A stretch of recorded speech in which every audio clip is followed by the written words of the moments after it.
Lumuwas sa Maynila ang ilang kaanak ng mga nawawalang sabungero para magpakuha ng DNA sample na ikukumpara sa mga labing nakuha sa Taal Lake. Patuloy silang umaasa na mabibigyang linaw na ang sinapit ng kanilang mga mahal sa buhay. Laging una ka sa balita ni Emil Sumangil, exclusive. Ito ang unang beses na makarating ng Maynila ng mag-inang sina Carmelita at Rochelle Teposo, ina at kapatid ni Ariel Teposo, isa sa mga nawawalang sabungero. Mula sa Daram, Samar, lumuwas ang mag-ina nang mabalitaan nila ang development sa kaso ng mga nawawalang sabungero. Para po makuha po yung kapatid ko kahit buto na.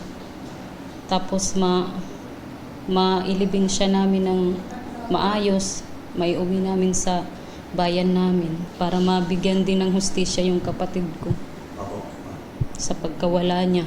Nagpakuha na sila ng DNA, umaasang tutugma ito sa isa sa mga umunoy labi ng taong nasisid sa Taal Lake. Ako pumunta ako sir dito, sumama. Kay kung gabi hindi ako nakatulog. Hindi ako pinakakatulog ng anak ko. Nananaginip ako sa kanya nga, nanay, tulungan mo ako dito. Kunin mo ako dito doon sa linalagyan niya. Mula naman sa Leyte, lumuwas din sa Maynila sa kauna-unahang pagkakataon si LG Biscante, misis ng nawawalang si Nazareno Biscante at kapatid ng isa pang missing sabungero na si Ricky Boy Ignacio.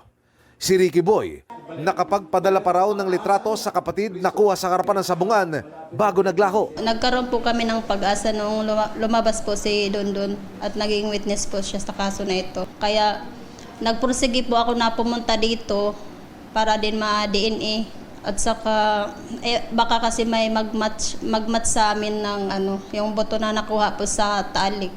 Ang bayaw naman ni Ricky Boy na si Nazareno, nakapag-update pa raw na nasa loob na ng sabungan hanggang sa hindi na raw makontakt. Hindi na sumagot.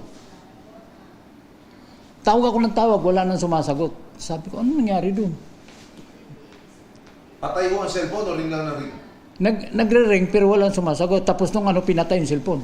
Ang litrato ni Ricky Boy, isinumiti na ng kanilang pamilya sa PNP CIDG kasama ng kanilang mga salaysay.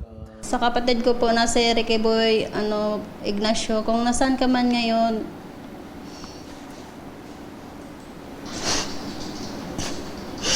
hindi ko alam kung ano nangyari sa mama natin na wala siya dahil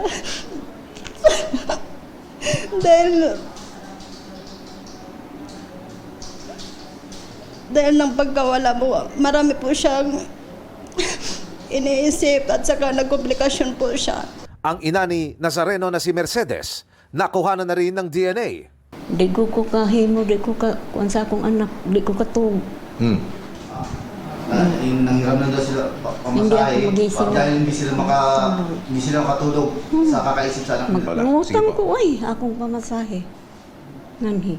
Kaya among pamasahe nga na sobre 3,000. Sina Teposo, Ignacio at Biscante, kasama ng mga menor de edad na sina Maison Ramos, 14 anyos, at John Paul De Luna, 17, ay sabay-sabay na nawala December 30, 2021, makaraang mag-derby sa Santa Cruz, Laguna. Ang kanilang pamilya, umaasang ito na ang pagkakataon na magkaroon ng tunay na linaw ang kaso. Gusto po namin manawagan din kay President BBM. Humihingi ho kami ng agarang investigasyon na. Bilisan nyo na po para itong mga ito ay talagang masakote na ho at mabigyan ho talaga ng hustisya ang aming mga pamilya. Kasi ang oras ho ay mahalaga sa mga panahong ito. Ito ang unang balita. Emil Sumangil para sa GMA Integrated News. Gusto mo bang mauna sa mga balita?